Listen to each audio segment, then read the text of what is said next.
সরকারের দায়িত্বশীল মহল থেকে এই পলায়নের ব্যাপারে সুস্পষ্ট জবাবদিহি করতে হবে। অন্যথায় বুয়েটের সাধারণ শিক্ষার্থীরা 2019 সালে যেভাবে ইস্পাত কঠিন আন্দোলনের মাধ্যমে ন্যায় বিচার সুনিশ্চিত করেছিল, একই রকম দুর্বার আন্দোলন গড়ে তুলতে আমরা শিক্ষার্থীরা সদা প্রস্তুত এবং প্রতিজ্ঞাবদ্ধ। কোনোভাবে এই মামলার বিচার কার্য ও রায় কার্যকরে কোন রূপ টালবাহানার ছাত্র সমাজ মেনে নিবে না।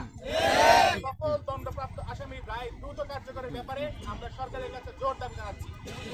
সবাইকে ধন্যবাদ।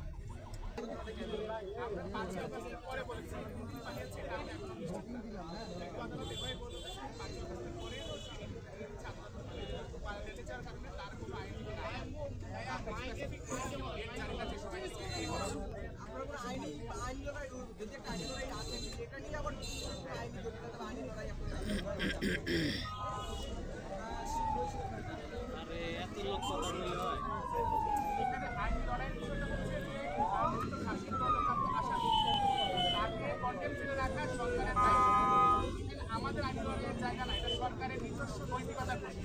তাদেরই দরকার বের করে আনা।